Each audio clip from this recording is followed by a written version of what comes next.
Saudações, gente bonita. Em Goiás, 13 horas e 13 minutos. Mestre Leider aqui falando. Dizer para vocês. Na verdade, isso que eu sempre falo a temperatura. 22 graus, está inacreditavelmente fresco para esse horário da tarde. Então tô de boa. Mas vamos ao assunto. Pode parecer que a gente insiste em alguns assuntos. Isso é bom, porque realmente nós insistimos em alguns assuntos. Mas eu quero começar esse vídeo com esse depoimento aqui. Take a moment. If you haven't spoken up yet, but you're thinking about it, maybe you've seen the invitations, maybe you saw that Piers Morgan also changed his mind, maybe the images of Rafa have become too much, and now you're really feeling it. I think it's important that you sit with this feeling, with the weight of your decision and potential inaction. Maybe you're afraid it's too late. It isn't. Most of us were late to speak up, and there are over 1 million people right now who need every person possible advocating for them. As airstrikes continue, as aid is blocked, as children starve, as weapons shipments continue to flow. Too many lives have been lost, and many, many more are at risk. Every voice matters. And I say this not only for the sake of Palestinians, but for your own sake as well. When our actions and our beliefs are not aligned, that loss of integrity eats away at our soul. Silence is consent for this to continue, and silence is also an affront to our own humanity. Every time you have an opportunity to speak up but don't, those who benefit from harm and oppression strengthen their grip on society and also on you. So please sit with this, take a moment, and don't look away, don't numb. As many have already said, the best time to speak up was when this started, but the second best time is now.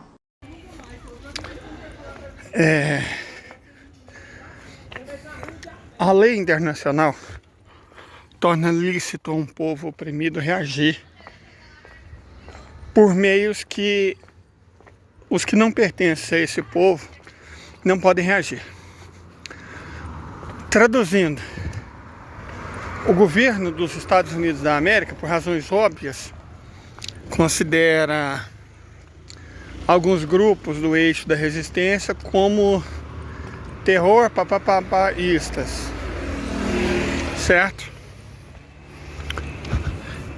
E não vê nada de mal no que o Estado ilegítimo faz. Ok, mas isso é um problema dos Estados Unidos. A lei internacional é maior do que a lei dos Estados Unidos. Para a sorte do mundo, inclusive, né?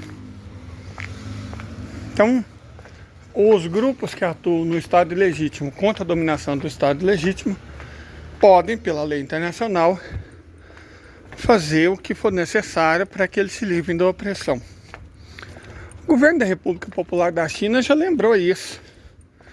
E inclusive apoia, porque a China passou por isso. Só que o Israel da China se chamava Império Britânico. A Índia já passou por isso. Só que, né, o Israel da Índia se chamava Império Britânico. Os indígenas norte-americanos passaram por isso. Só que os Israéis dos indígenas norte-americanos se chamavam Canadá e Estados Unidos. Então, como eles sempre estão do outro lado, faz sentido eles defenderem tanto o direito à expropriação, o direito ao apartheid, o direito à expoliação, o direito até ao infanticídio, matricídio, feminicídio, que está ocorrendo em larga escala em Gaza. Já está indo para fazer 8 meses.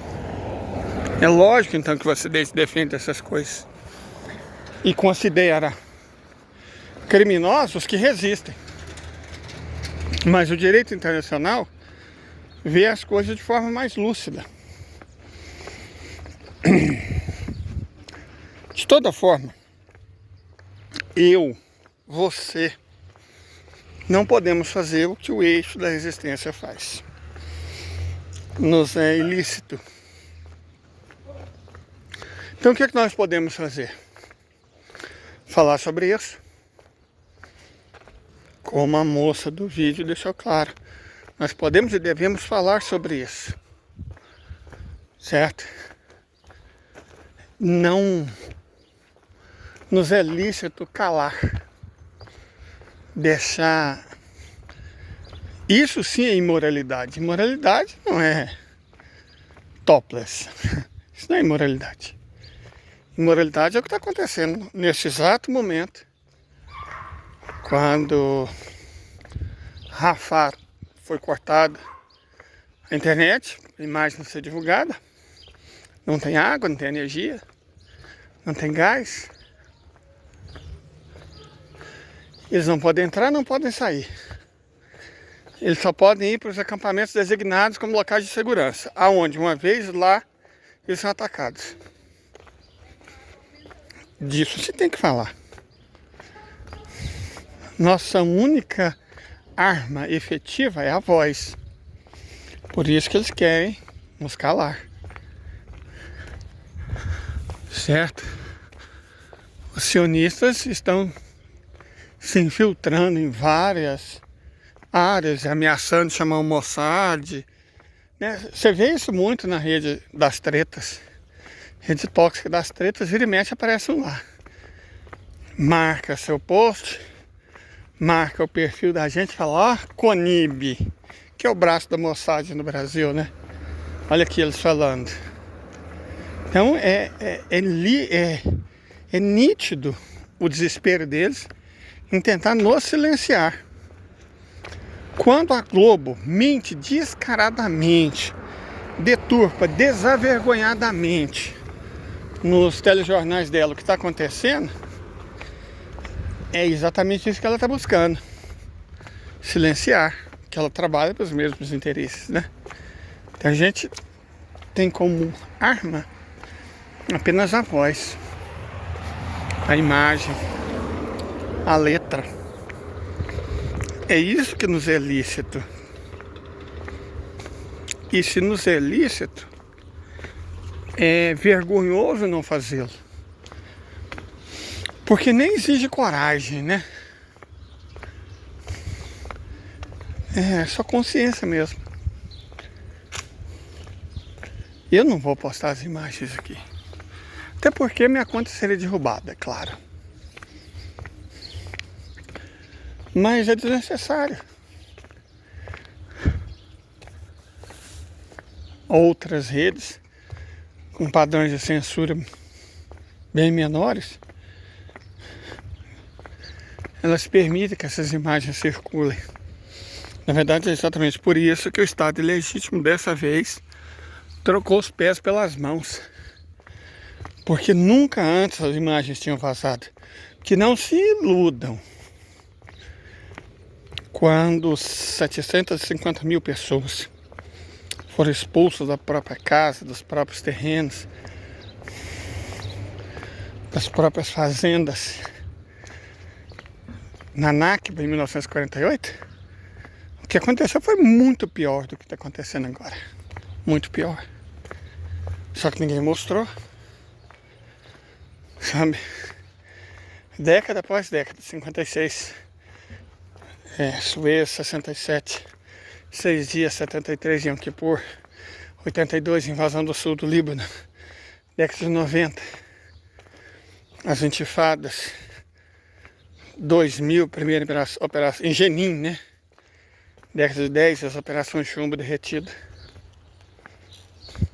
Essa é a quinta operação em Gaza. E essa está sendo mais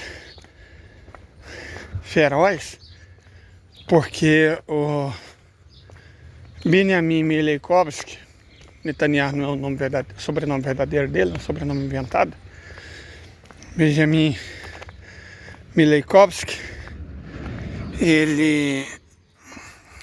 Bom, segunda-feira vamos votar a deposição dele, né? Segunda-feira agora.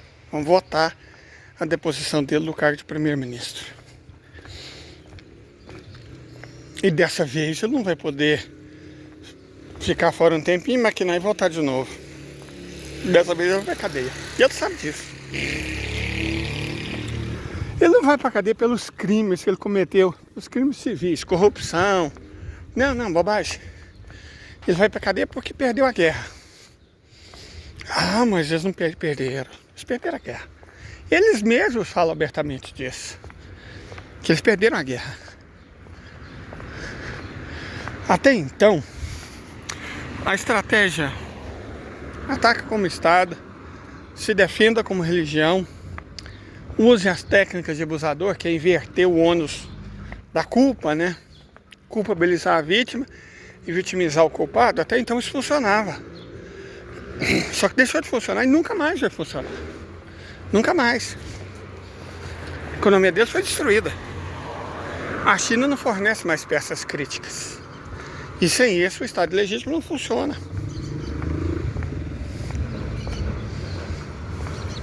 Mas 3 países europeus deixaram de reconhecê-lo. O Brasil retirou o embaixador de lá. E isso não vai ser desfeito. Pelo contrário, isso vai ser feito por cada vez mais países. Eu já vi isso acontecer com a África do Sul do Apartheid.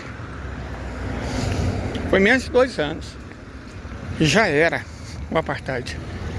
Quando começa, é tipo água morra abaixo, fogo morra acima. É imparável. Então o Estado ilegítimo sabe disso. Acabou. Agora é questão de tempo. Agora é o desespero, né? É o desespero. Porque a África do Sul adotou uma solução brasileira, que é não julgar os culpados. Agora eu duvido que os árabes vão adotar a solução brasileira.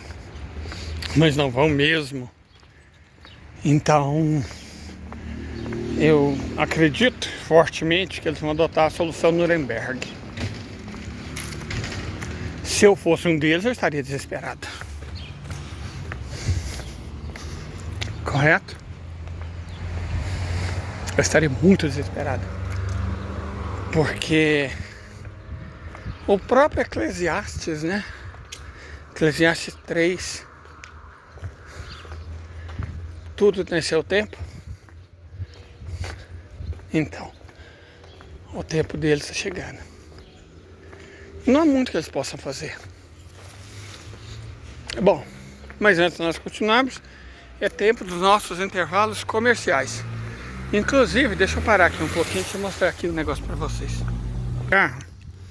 Eu ando com meus materiais de desenho, de pintura, de gravar, para aqui e acolá. E como quem não quer nada, eu sempre procuro comprar coisas que melhorem o material que eu uso para fazer meus vídeos, né? Isso aqui é um acelerador. E eu também comprei uma mesa usada, mas uma mesa boa, que eu vou poder desenhar nela, não vou ter que ir lá na minha mãe, vou poder fazer isso em casa. Eu não tenho uma mesa em casa, de verdade, sabe, que eu almoçar, nem essas eu tenho. Agora eu consigo comprar uma mesa usada, ok, mas muito boa, que eu vou poder colocar o computador e vou poder trabalhar nela. Então, sabe, eu uso o dinheiro dos Pix basicamente para isso. E eu gostaria, antes do nosso intervalo comercial, de agradecer a cada um de vocês, de verdade.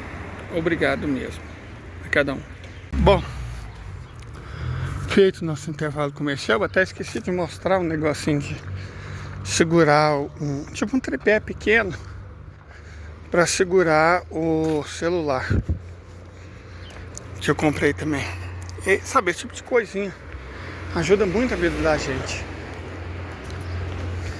Mas vamos voltar a falar do que nós estávamos falando. A entidade perdeu a guerra. E isso é muito perigoso. Porque quem perde não tem nada mais a perder.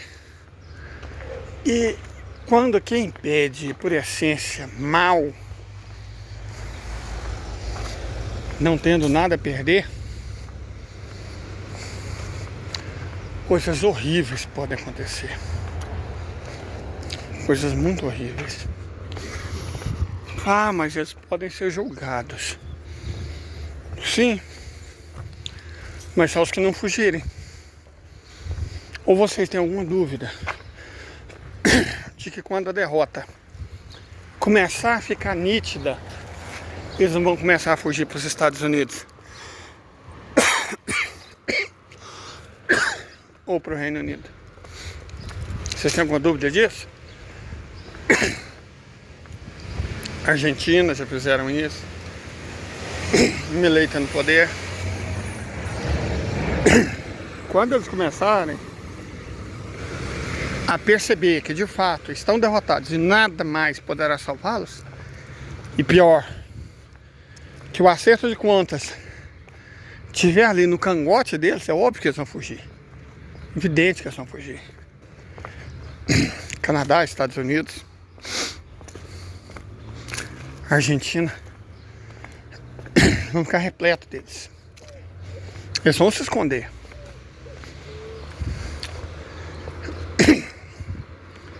Então, nem o medo da punição, de fato, eles têm.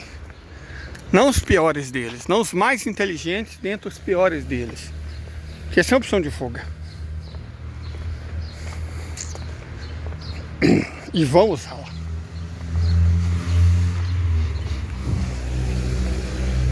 Coletivamente, eles sabem que 76 anos de atrocidades, quase 4 gerações, não pode simplesmente passar incólume. Não vai passar batido. Não vai ficar por isso mesmo.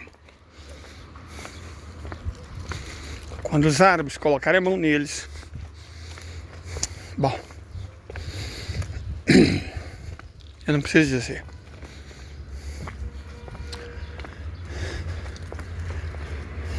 Então, o que eles vão fazer nesse intervalo entre a derrota, que já aconteceu, e a justiça, que ainda vai levar algum tempo?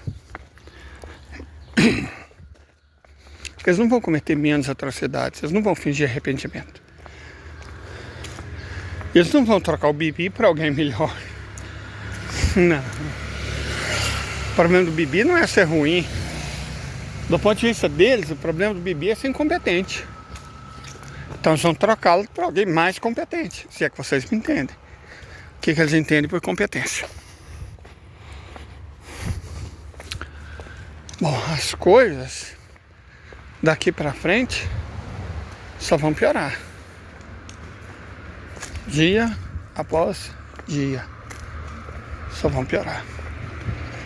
O que vai exigir de nós todos discernimento. Porque muitas pessoas inocentes, eu digo pessoas inocentes, pessoas da religião dos sionistas,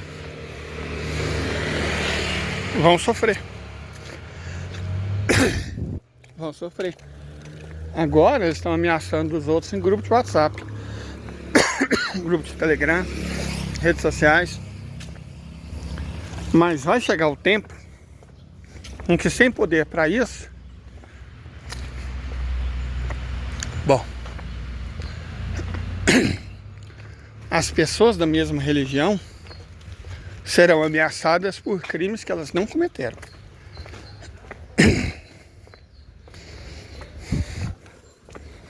Eu até tenho medo de que esse tenha sido o objetivo dos Estados Unidos e do Reino Unido desde o início. Criar o Estado Ilegítimo como um projeto antisionista, para terminar de fazer o que o famoso alemão não conseguiu. Eu simplesmente amo essas acerolas amarelas.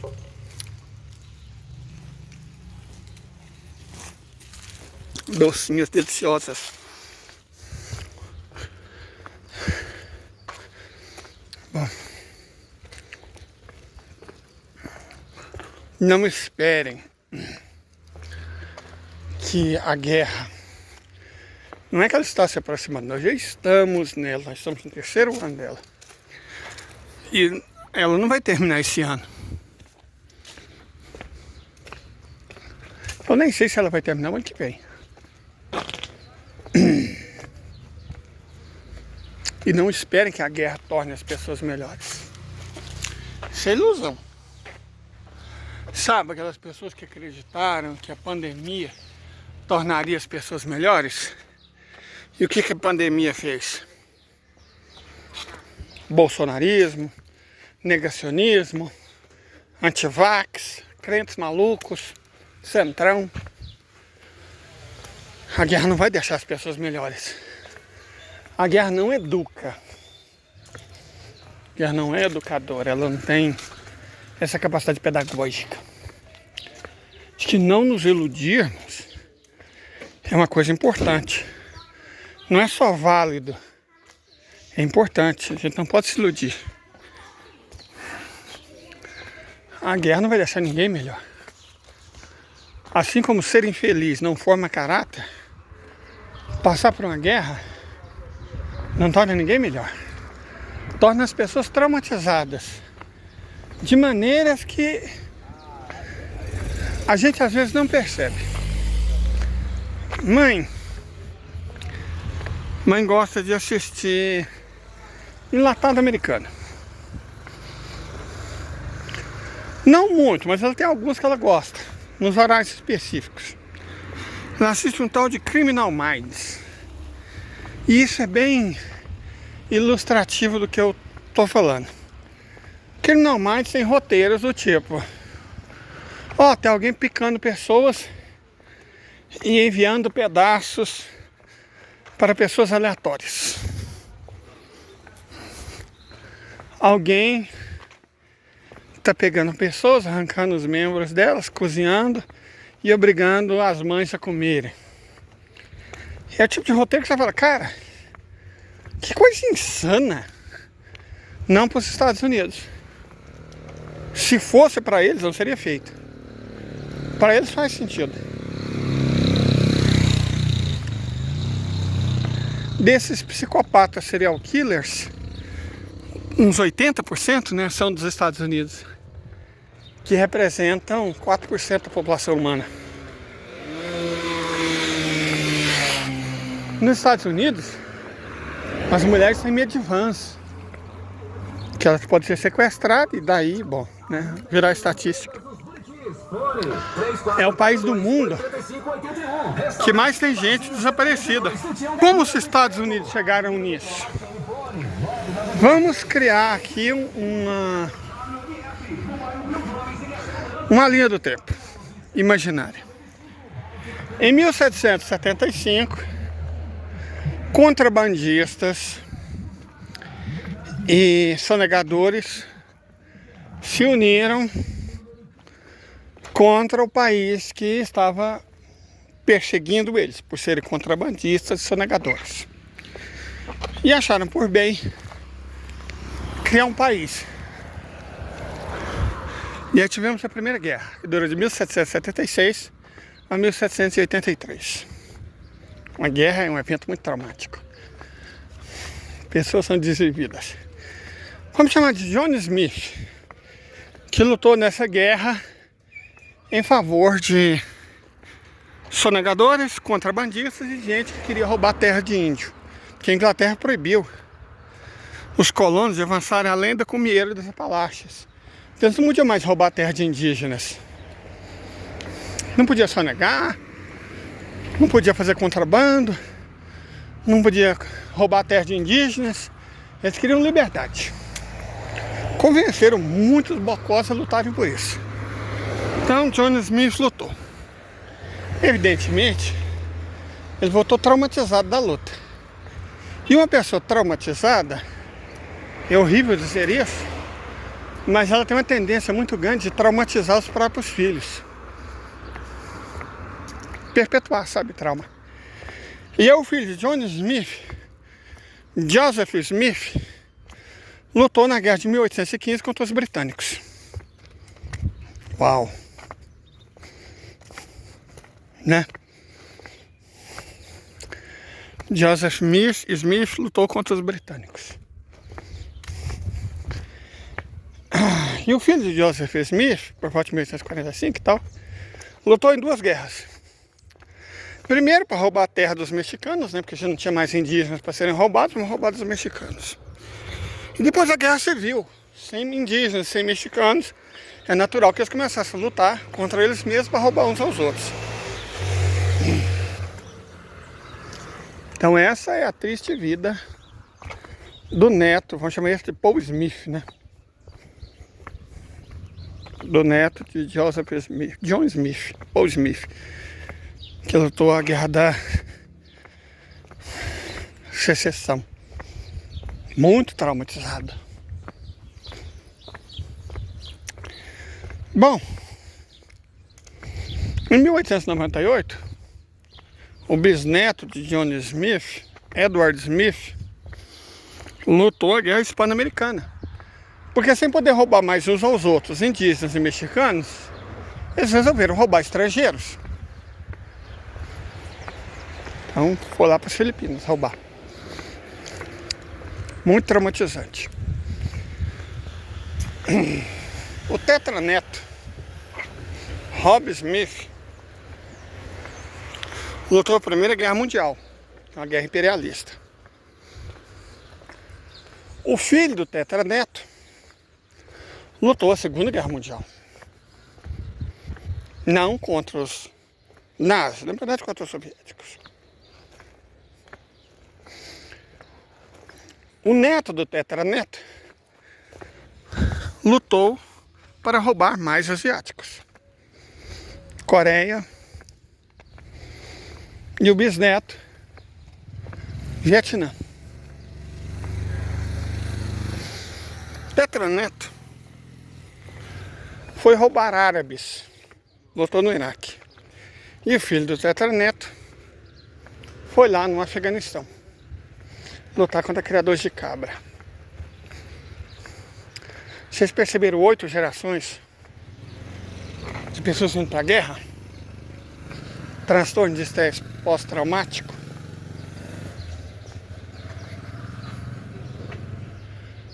Vendo cenas horríveis e indizíveis. Voltando maluco para casa. Doentio. E criando filhos e filhas malucas. E gente doentia. Perceberam? Então, é o que a guerra faz. É o que a guerra faz. E 8 gerações de pessoas indo à guerra, bom, não tem como terminar bem, né? Vocês entendem isso, não entendem? Não tem como terminar bem.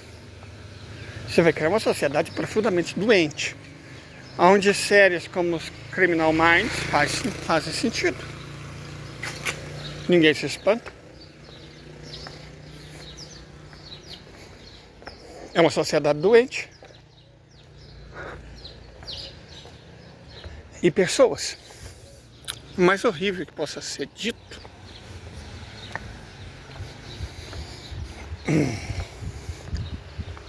é uma civilização fundada nesses princípios. E ela não tem conserto. Você não vai reformá-la. Não existe você reformar uma sociedade dessa. Então a solução vocês sabem qual que é. Vamos torcer para que todos nós sobrevivamos. É o que é necessário. Tenha uma boa tarde.